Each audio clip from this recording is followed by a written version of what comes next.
rahmatullahi wa barakatuh. J'espère que vous allez bien ainsi que vos familles et tous vos proches. Aujourd'hui, je souhaite partager avec vous une première vidéo relative aux séries d'exercices du module Comptabilité approfondie du second semestre de l'année universitaire 2019-2020. Pour cela, nous allons essayer de traiter le premier exercice de la première série relative aux opérations en monnaie étrangère. Avant d'entamer l'exercice, un petit rappel du cours nous permettrait de mieux prendre en compte tous les éléments d'une écriture comptable. Si on prend l'exemple d'une entreprise industrielle, cas le plus usuel, l'entreprise doit être rentable. Et pour l'être, elle doit acheter et vendre ses marchandises ou ses produits, tout en dégageant une certaine marge. Ces achats et ces ventes peuvent être locaux, c'est-à-dire nationaux, ou bien se faire à l'étranger, dans le cas d'indisponibilité de la matière première sur le marché national. On parle alors d'importation.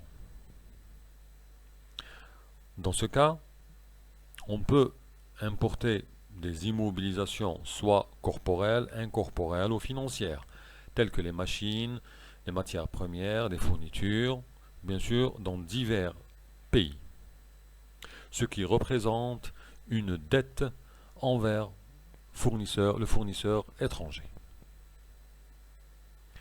L'entreprise peut aussi vendre à l'étranger pour élargir sa clientèle par exemple et accroître encore plus son chiffre d'affaires. On parle alors d'exportation. Dans ce cas, l'entreprise peut exporter des matières premières, des fournitures, hors hydrocarbures bien sûr, dans divers pays africains pour le moment, ce qui représente une créance vis-à-vis du client étranger. Ces dettes et ces créances étrangères sont libellées en monnaie étrangère, selon le pays. On sait aussi que les monnaies ont une valeur qui évolue dans le temps. Petit récap, pour l'importation, on doit payer le fournisseur étranger. Et pour l'exportation, c'est une créance envers un client étranger. On a deux principes pour la comptabilisation des opérations d'importation et d'exportation.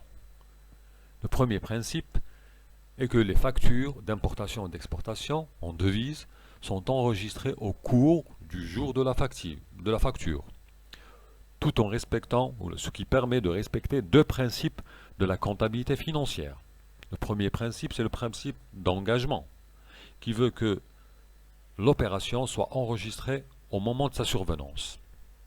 Et le deuxième principe est la convention de l'unité monétaire, c'est-à-dire que l'entreprise doit avoir une unité de mesure unique pour enregistrer ses transactions, en l'occurrence le dinar algérien.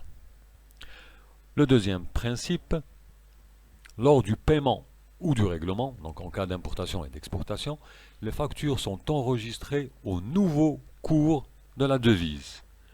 C'est-à-dire que lors du paiement, on doit enregistrer le montant du paiement au cours du 25 octobre 2019 et non au montant déjà facturé en avril 2019. On a deux cas qui sont liés à l'importation et l'exportation. Le premier cas, si le cours de la devise augmente. Donc, conséquence pour l'importation, si le cours augmente, c'est-à-dire qu'on va payer plus un montant supérieur au montant déjà facturé. Donc on va payer plus, c'est-à-dire que la dette fournisseur va augmenter. Donc ce qui représente pour l'entreprise une perte de change. Pour l'exportation, puisqu'on va exporter, c'est-à-dire vendre à l'étranger, lorsque le cours de la devise augmente, c'est-à-dire qu'on va recevoir plus d'argent. Donc les créances vont augmenter, ce qui représente pour l'entreprise un gain de change. Pour le deuxième cas, lorsque le cours de la devise diminue, en cas d'importation, donc les dettes fournisseurs vont diminuer. Donc on va payer moins. Donc on aura un gain de change. Et pour l'exportation, c'est le contraire. Puisque le cours de la devise a diminué, donc le montant que je vais recevoir du client va baisser. Donc mes créances clients vont baisser. Donc pour l'entreprise, c'est une perte de change. On va essayer maintenant de réfléchir autrement. Autrement dit, on réfléchit non pas par rapport à la variation du cours de change, mais par rapport aux opérations d'importation et d'exportation. Ce qui permet de cerner le problème d'un autre angle. Dans le cas d'importation, le cours peut soit augmenter, soit diminuer. Dans le cas où il augmente, donc la dette fournisseur va augmenter avec, ce qui représente une perte de change. Et s'il baisse, la dette fournisseur diminue, donc l'entreprise aura un gain de change. Pour l'exportation, c'est le même principe. Mais là, on va vendre. Donc si le cours augmente, on va recevoir plus d'argent du client.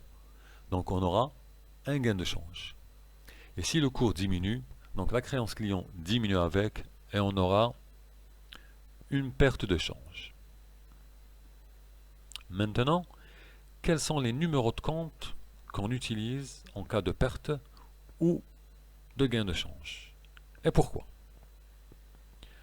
Donc, pour les perte de change, puisque c'est une perte, donc l'entreprise a une charge. Puisque c'est une charge, donc c'est une classe 6. Mais quelle nature de charge? C'est une classe 6 qui est liée à la variation du cours de change. Donc ce n'est pas lié à son cycle d'exploitation, c'est plus lié à son cycle de financement. Donc c'est une charge financière. Donc la perte de change, c'est le compte 666. Idem pour le gain de change. Donc, puisque c'est un gain de change, donc c'est un produit pour l'entreprise. C'est un produit financier. Donc c'est le 766. Donc on va utiliser le compte 766. Passons maintenant au premier exercice, à l'exercice. Donc à la clôture de l'exercice N, on a relevé dans le compte de la société Viva les éléments suivants. Donc on a 4 écritures comptables. La première relative à une importation d'une machine. La deuxième, un prêt accordé à une de ses filiales. La troisième, une vente en devise. Et en dernier, la souscription d'un emprunt bancaire. La particularité de ces écritures, c'est qu'ils sont tous faits en monnaie étrangère. Donc pour la première écriture, le 1er mars N, l'entreprise a importé une installation à 9 millions de dollars. Cette installation sera amortie linéairement sur 10 ans. Le prix du cours lors de l'acquisition est de 105,04 dinars. Les modalités de règlement de cette installation sont les suivantes. Donc la première échéance intervient le 1er mars N+1. C'est-à-dire un an après, pour 50%. Donc on doit régler 50% de l'installation, de l'acquisition, un an après. Et le solde, le reste, c'est-à-dire les 50% restants, le 1,8 N+1. Sachant que l'activité de l'entreprise est exonérée de TVA et de droits de douane.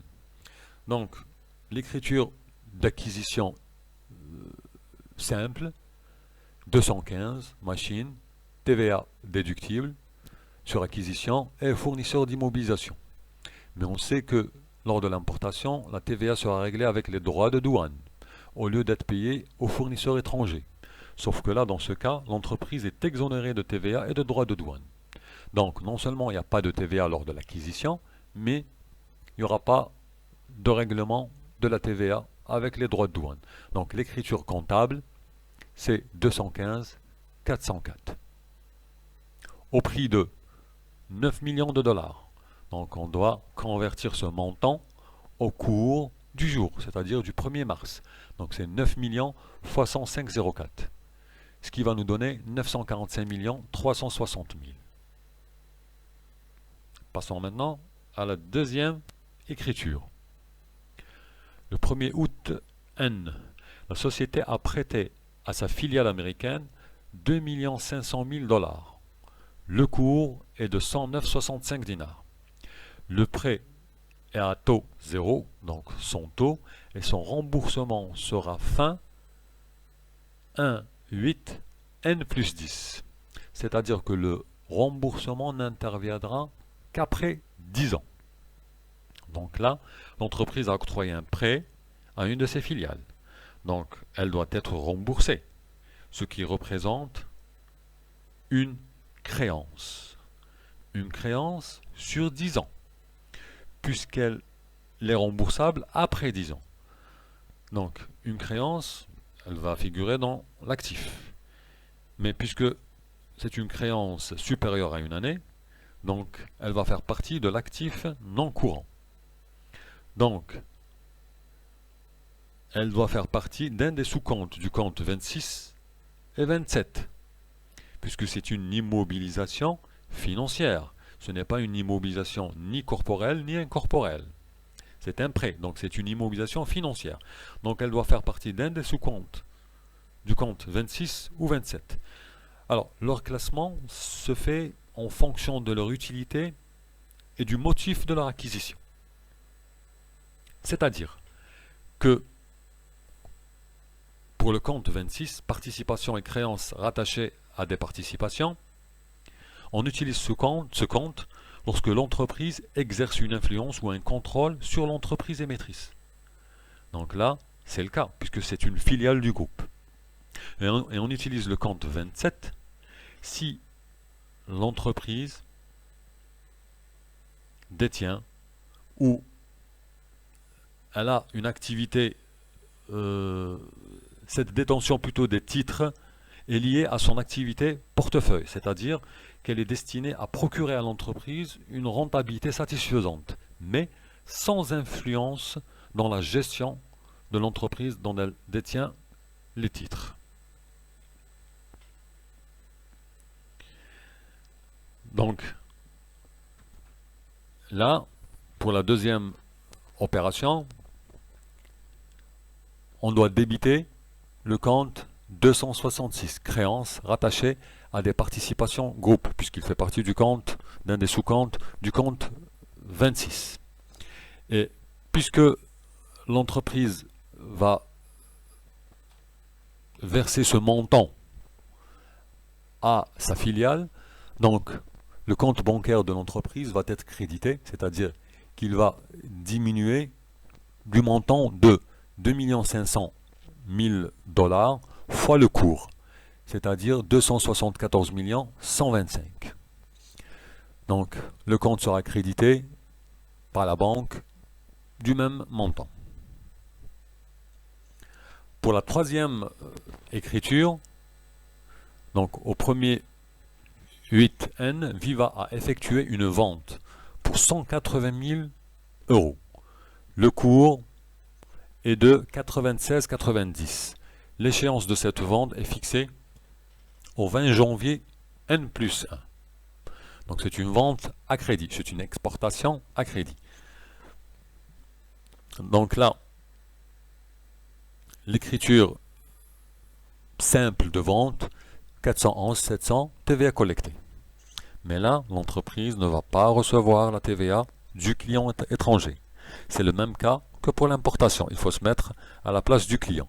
Donc, il n'y a pas de TVA collectée pour l'exportation.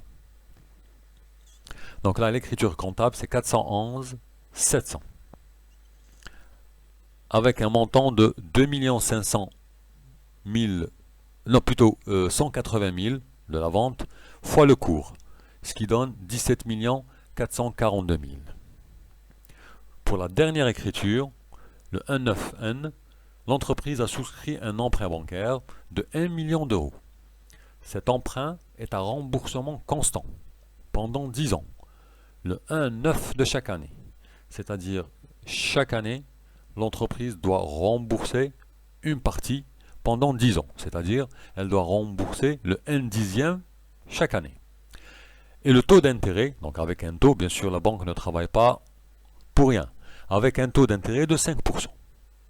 Le montant de la devise de la souscription de l'emprunt, donc le cours, est de 94,88. Donc là, on va recevoir de l'argent, puisqu'on a emprunté de la banque. Donc on va recevoir de l'argent. Donc notre compte bancaire va être débité de 1 million fois 94,88. Donc 94 880. Ce montant représente une dette. Envers qui? Envers la banque. D'une durée de 10 ans. C'est-à-dire que c'est une dette à moyen long terme. Donc c'est une dette financière. Donc elle va faire partie du passif non courant. C'est le compte 164. Emprunt auprès des établissements de crédit ou emprunt bancaire. Là, on remarque que les écritures relatives aux 4 opérations de l'exercice N sont terminées. Il reste les opérations de paiement, de remboursement, de règlement créance client, etc. Mais toutes ces opérations vont intervenir dans l'exercice N+1. Mais pour respecter certains principes de la comptabilité financière, tels que le principe d'indépendance des exercices, d'image fidèle et de fiabilité de l'information financière, l'entreprise doit clôturer l'exercice N. C'est-à-dire, on doit faire des écritures de régularisation le 31/12/N. Pourquoi? Par rapport aux 4 opérations, on a des dettes fournisseurs, des prêts qu'on a accordés, un prêt qu'on a accordé à une de ses filiales, des créances clients, une créance client et un emprunt bancaire. Tous ces éléments ont la particularité d'être libellés en monnaie étrangère. Ils doivent donc être actualisés, leur valeur doit être actualisée au 31/12/N pour donner une image fidèle de la situation financière de l'entreprise à un instant T, c'est-à-dire le 31/12/N. Pour la première écriture comptable, on doit actualiser la valeur des dettes fournisseurs. Donc, son cours était de 105 plutôt, 0,04. Et au 31/12, il est de 106,95. Donc, la dette fournisseur doit augmenter, puisque le cours a augmenté. Donc, le 404 est un compte créditaire, il augmente au crédit. Donc, il doit augmenter de 17 190. Comment? C'est la différence entre le cours, le nouveau cours qui est de 106,95 fois les 9 millions de dollars, moins le nouveau cours au 31/12. Ce qui nous donne, la différence est de 17 190. C'est-à-dire que la dette fournisseur n'est plus de 945 millions, mais c'est 945 millions plus, plutôt 945 millions plus 17 190, puisque le cours de change a augmenté. Donc bien sûr, puisque la dette fournisseur a augmenté, ceci représente une perte de change. Donc c'est le 666. On va le voir pour les autres éléments qui vont suivre. Pour la deuxième régularisation, on doit aussi actualiser le montant du prêt, donc le 266. Donc le cours du 266 à août de l'exercice N est de 109. Au 31/12, il est de 106, c'est-à-dire que le cours a baissé. Mais là, on est en train de parler de créance. Donc, ce que je vais recevoir, donc le montant de ma créance va diminuer. Donc, le 266, puisque c'est un compte débiteur, il augmente au débit, donc il diminue au crédit. de 6 750 000.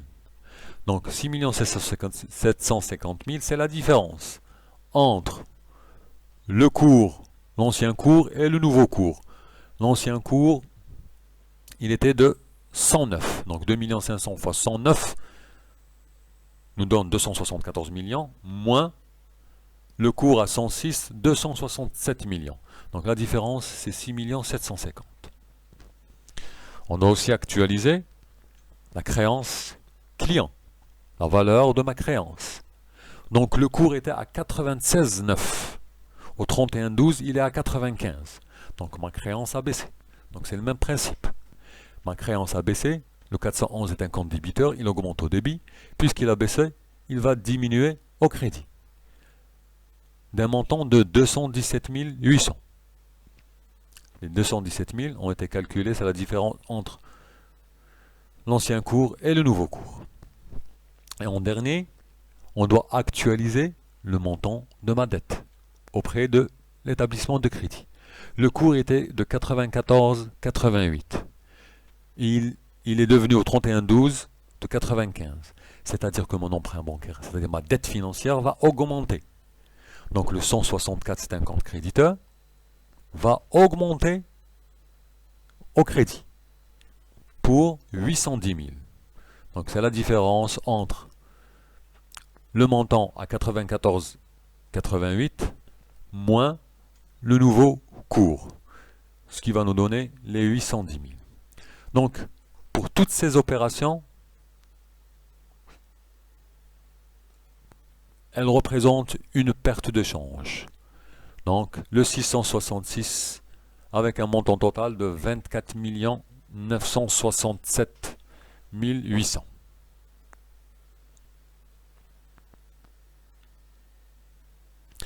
L'emprunt bancaire que l'entreprise a contracté s'élève. Donc une autre opération d'écriture, l'emprunt bancaire que l'entreprise a contracté s'élève non pas à 94 880 mais à 95 690. Pourquoi? Parce que lorsqu'on a actualisé la dette, elle a augmenté de 810 000. Donc le nouveau solde est de 95 690, donc plus 810 000. Donc à cause de cette augmentation qui a fait augmenter le cours, la dette plutôt, à 810 000. L'emprunt est contracté le 1er 9 N avec une échéance annuelle à la même date pendant 10 ans.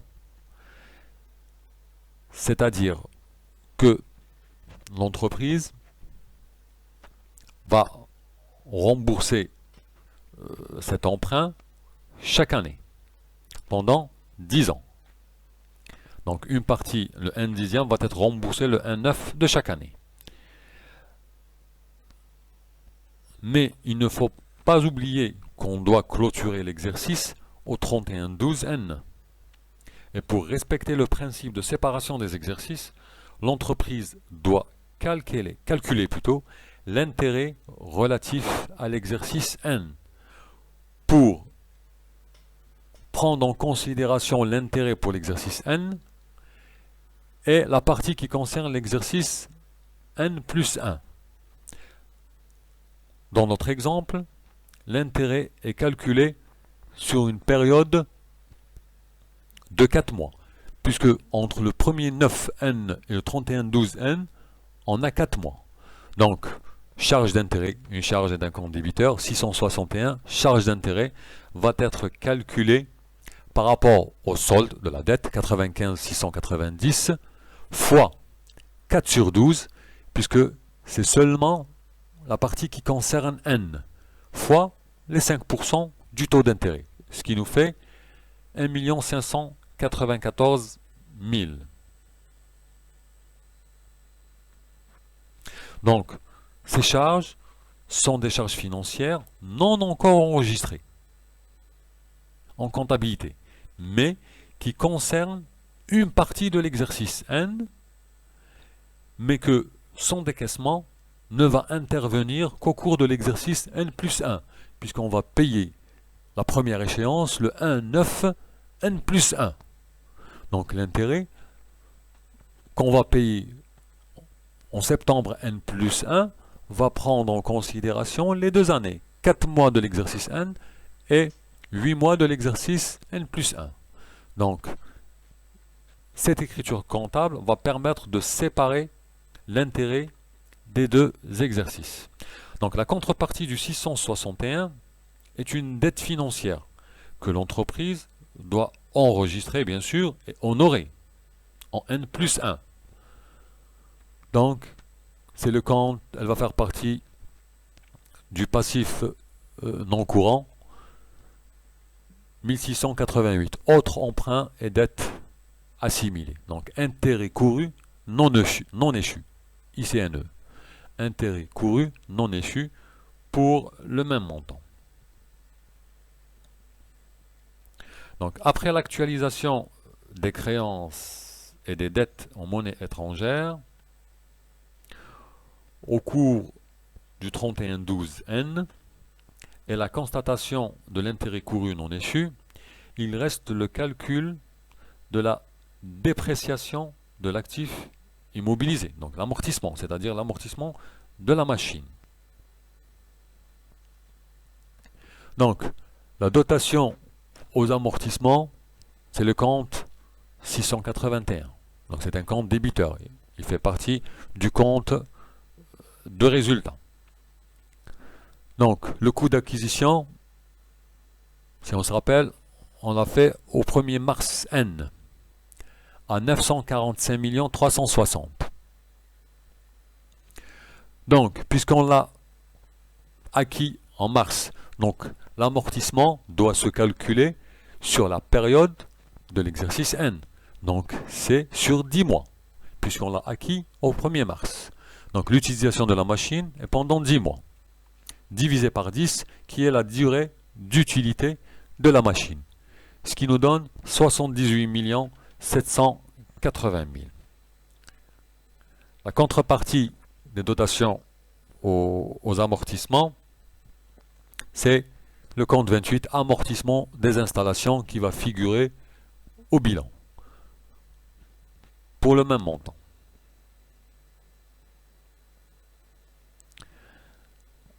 Alors, maintenant, on a terminé toutes les écritures, toutes les opérations de régularisation relatives à l'exercice N.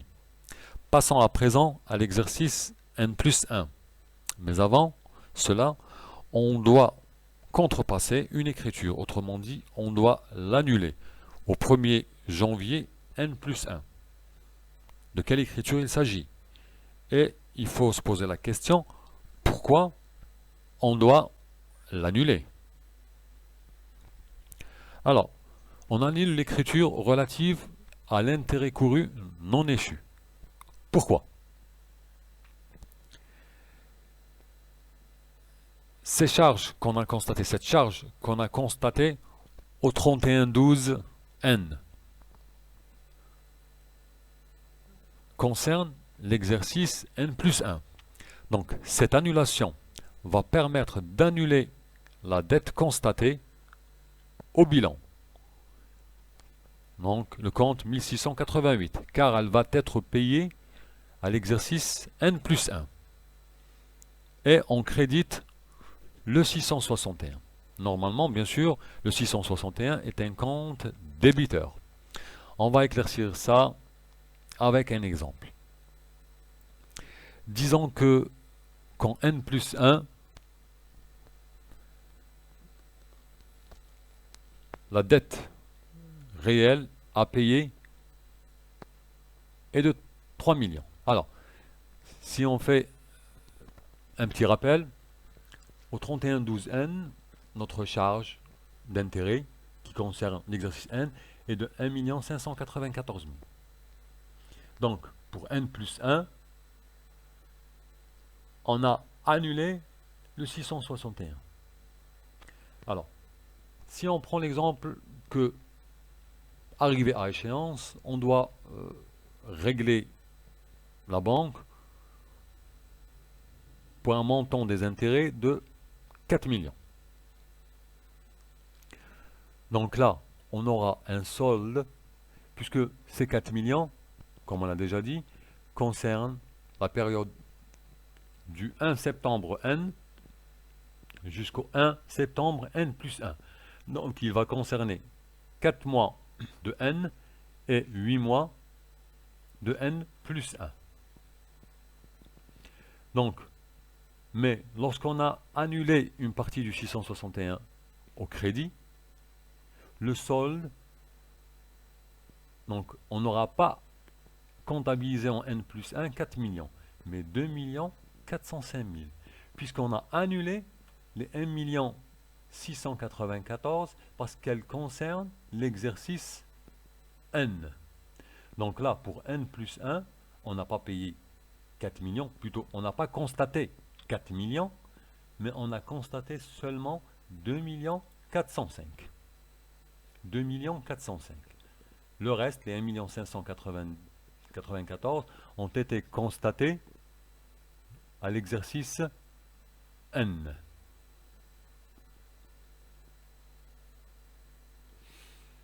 Pour l'écriture du 20 janvier N plus 1, on doit comptabiliser l'encaissement de la vente, puisque on a vendu pour 180 000 euros et l'échéance de cette vente est le 20 janvier N plus 1. Donc on doit comptabiliser l'encaissement de la vente. Pour cela, on solde la créance du client, donc le 411. Donc le 411 est un compte débiteur, il doit être crédité.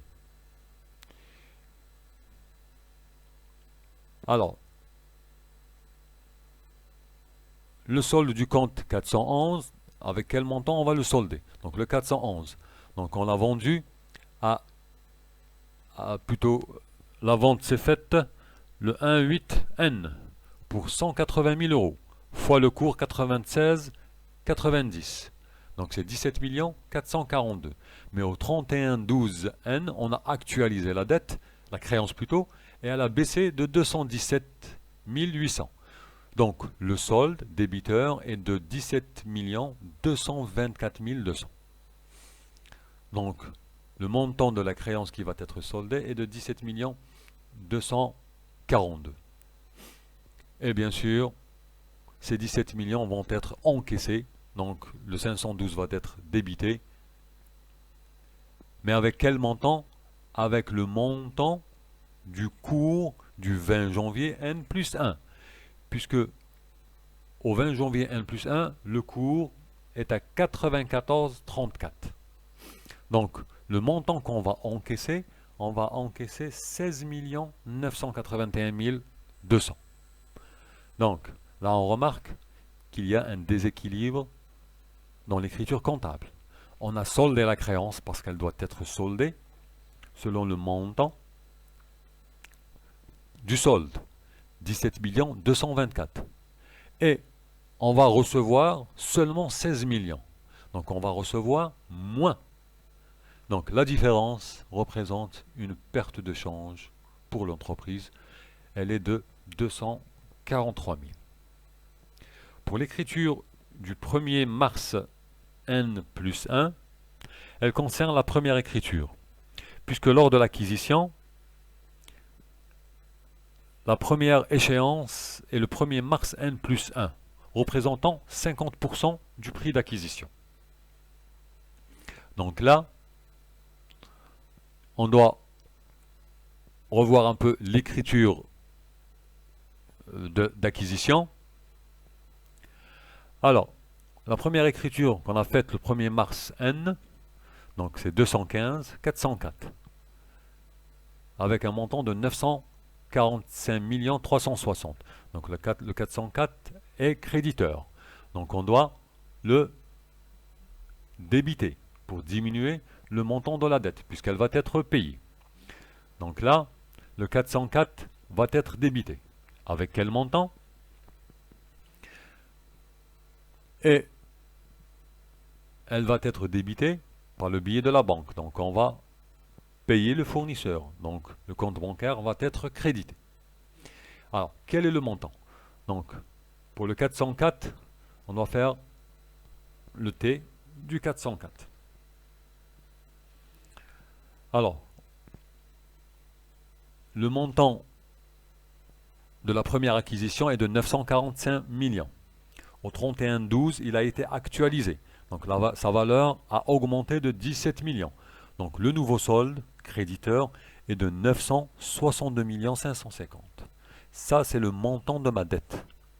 Donc puisque on va régler 50% de cette dette, donc les 962 millions divisé par 2, c'est 481 275 000. Et bien sûr, combien je vais payer le fournisseur? Le paiement du fournisseur doit se faire avec le cours du jour, c'est-à-dire le 1er mars N plus 1. Le cours du jour est de 104,17. Donc 9 millions fois 104,17 fois 50%, puisqu'on va payer seulement la moitié. Donc on va débourser 468 millions.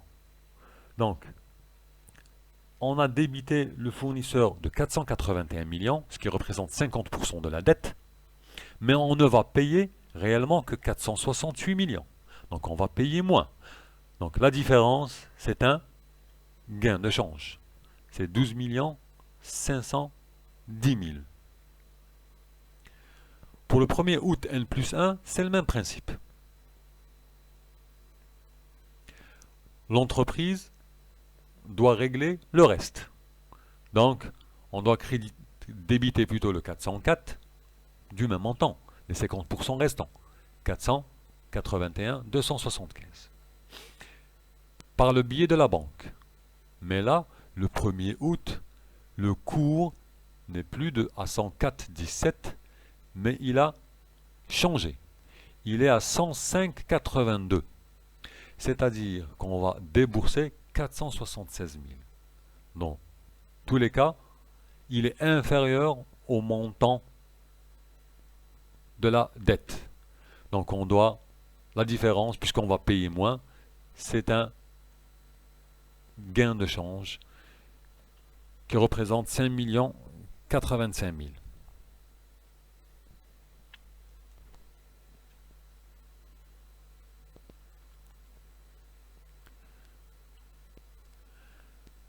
Pour l'écriture du 1er 9 N plus 1, c'est la première échéance de l'emprunt bancaire. Puisque l'emprunt bancaire, on avait dit que l'échéance était le 1er 9 de chaque année. Donc le 1-9 N plus 1, c'est la première échéance de l'emprunt bancaire. Pour cela, on doit déterminer le montant de la dette globale. Puis, rembourser le 1/10 de cette dette. C'est-à-dire le 1/10 du 164. Pour cela, on doit faire le solde du compte 164. Faisons un petit rappel par rapport à l'écriture comptable lorsqu'on a contracté l'emprunt bancaire. Donc, l'emprunt bancaire, on l'a contracté le 1er 9 N. Donc, on a reçu. Donc, notre compte bancaire a augmenté, a été débité de 94 millions par le biais du 164, dette financière du même montant. Donc là, le 164 va diminuer. Donc il va être débité. Alors, le T du compte 164.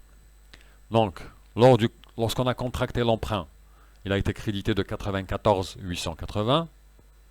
Puis, le 31-12N, on a actualisé notre emprunt, la valeur de notre emprunt, et il a augmenté de 810 000. Donc, on a un solde créditeur de 95 690. Puisque cette échéance représente une partie, donc c'est le 1/10 qui va être payé le 1,9 N plus 1, ce qui va donner 9 569 000 qui va être débité du compte 164. Ce montant doit être payé via la banque, mais au cours du 1,9 N plus 1. Donc le 1,9 N plus 1, le cours était à 93. C'est-à-dire que on a baissé le montant de la dette financière de 9 500 000. Mais on va réellement payer la banque 9 300 000. La différence, c'est un gain de change.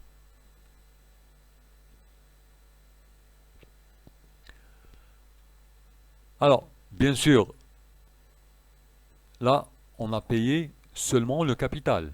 Bien sûr, l'entreprise, plutôt la banque, applique un taux d'intérêt. Donc l'entreprise doit aussi payer la banque, payer les intérêts liés à cet emprunt bancaire. Donc là,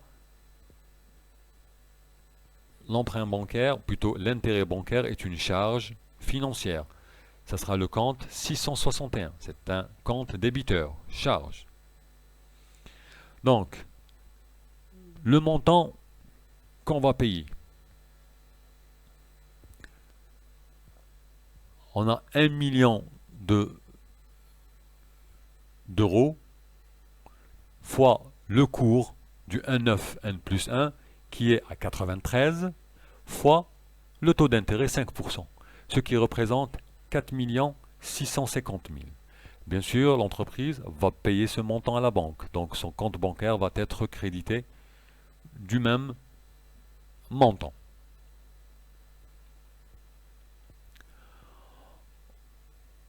Alors, si on reprend un peu l'exemple, la dernière fois on avait donné un exemple à tout hasard, 4 millions.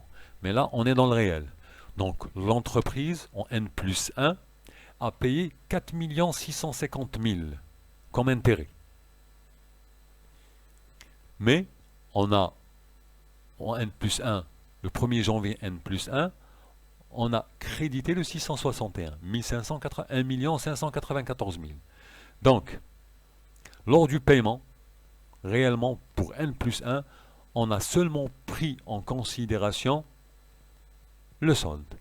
On a payé 4 650 000, mais ce qui a été constaté en charge, c'est 3 055 000, puisque les 1 594 000 concernent l'exercice N plus 1. N plutôt.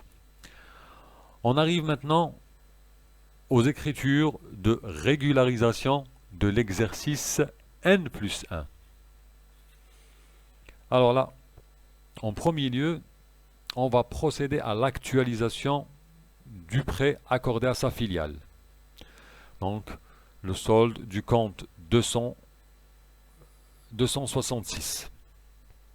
Alors, le 266 au 31/12 N était de 267 375 000. Puisque ça, c'est le montant lorsque l'entreprise a prêté de l'argent à sa filiale. Et là, c'est le montant de la hausse plutôt, après l'actualisation au 31/12 N. Donc le montant a baissé. Donc on a 267 375 000. Mais au 31/12 N plus 1, le cours est de 105,04. Donc les 267 millions moins le montant actualisé au 31/12 N plus 1, qui est de 262 millions, l'entreprise, la créance du 266 a baissé de 4 774 000. Donc là, on a actualisé la créance, le montant du prêt qu'on a accordé à sa filiale. Au 31/12 N, il a augmenté de 6 750 000 et il a diminué de 6 750 000. Et au 31/12 N, il a aussi diminué de 4 774 000, 75 000.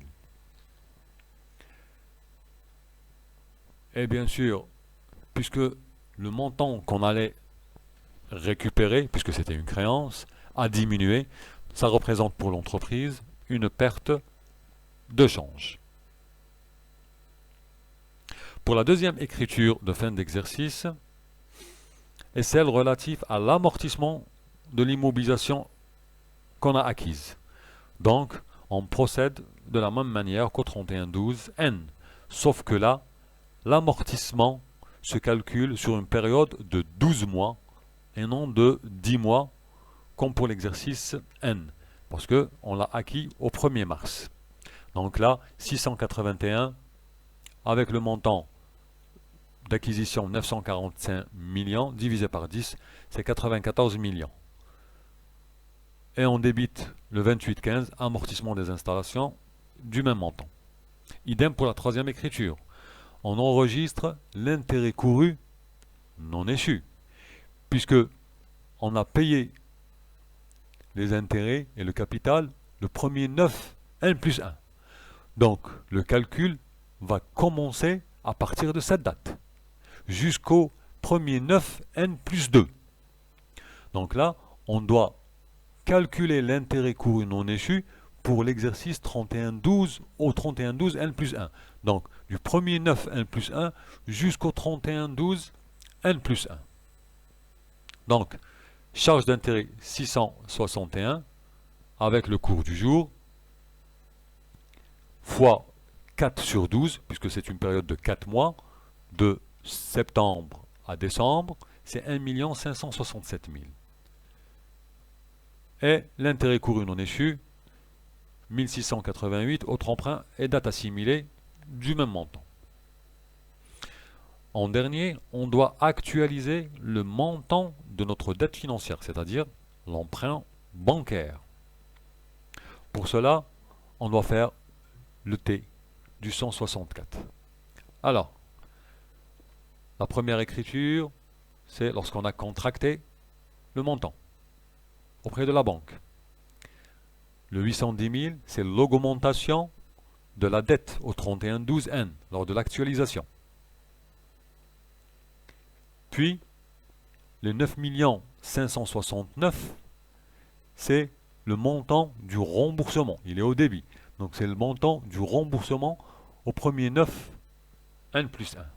Donc le solde, on aura un solde créditeur de 86 121. Ce solde créditeur, il est en dinars. Donc on doit le diviser sur le dernier cours pour avoir le montant, le reste en euros. Donc c'est-à-dire que le montant qu'on a remboursé des 1 million nous donne 900 000. Donc le reste c'est 900 000. Alors, quel est le montant de la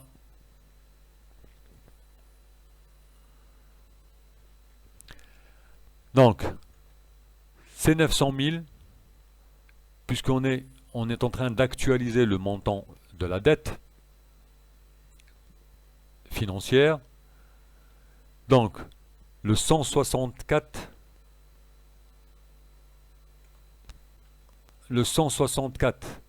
le cours de change était de 95,69 et il est retombé à 94,07. C'est-à-dire que le cours de change a baissé. Donc le montant de ma dette a baissé. Donc ce que je vais payer moins.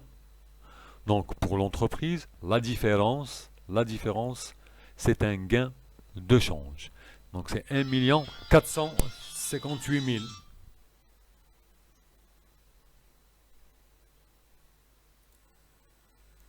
Donc là, la valeur de mon emprunt a baissé de 1 458 000.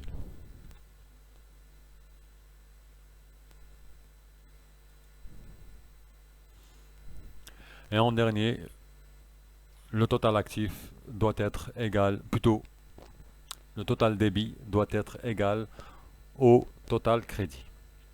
Une vision globale de toutes les écritures nous permettrait de visualiser les écritures dans leur ensemble. Par exemple, si on regarde le prochain slide, Les 4 premières écritures sont celles de l'énoncé de l'exercice, de l'exercice N. Ainsi que les écritures de règlement, encaissement, remboursement concernant l'exercice N+1. Puis viennent les écritures de régularisation de l'exercice N et de l'exercice N+1. Donc, on remarque que l'écriture de régularisation de N pour la dette fournisseur, donc elle a augmenté de 17 millions. Idem, plutôt, pour le 266, créances rattachées à des participations, elle a diminué de 6 millions. Le 411 a diminué créances clients de 217 millions. Et le 164 a augmenté de 810 000.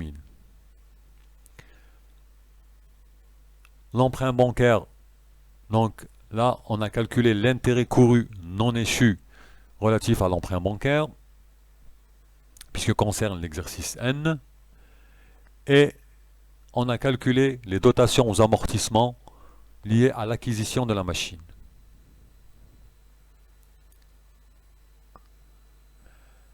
Pour l'exercice N+1, on avait dit qu'il fallait contrepasser l'écriture de l'intérêt couru non échu pour pouvoir respecter le principe de séparation des exercices, pour que lors du remboursement ou du paiement de l'intérêt, l'entreprise ne va prendre en considération pour l'exercice N+1 que l'intérêt de cet exercice. Puis vient le règlement, plutôt le règlement, c'est ça, des créances clients. Donc, on a vendu pour 17 442. Puis, la partie relative au paiement des dettes fournisseurs. Donc, on a acquis la machine à 945 millions et on l'a payé en 2 fois, en mars et en août N+1. Et en dernier, le premier 9 N+1, c'est le paiement, le remboursement de l'emprunt bancaire, capital et intérêt inclus.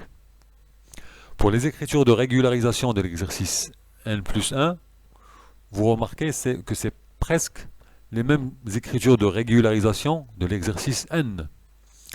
Sauf que, pour l'actualisation, on a actualisé seulement le 266 et le 164. 266 et 164. Et on n'a pas actualisé le 411 et le 404. Pourquoi? Parce que le 404 a été payé totalement, donc il n'y a plus de dette fournisseur, donc le solde est de 0. Idem pour le 411, puisqu'il a été encaissé en totalité. C'est pour ça qu'on n'a pas actualisé la valeur leur valeur au 31/12 N plus 1. Donc là,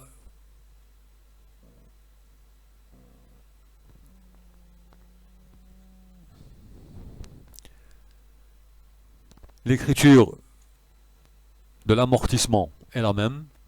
La différence est relative au montant, puisque pour l'exercice N, c'est une période de 10 mois. On l'a utilisé pendant 10 mois, depuis la date de son acquisition, le 1er mars. Et pour l'exercice N+1, c'est 12 mois. Idem pour l'intérêt couru non échu.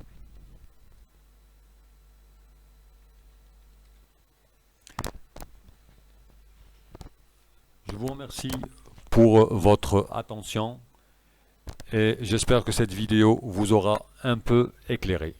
Merci.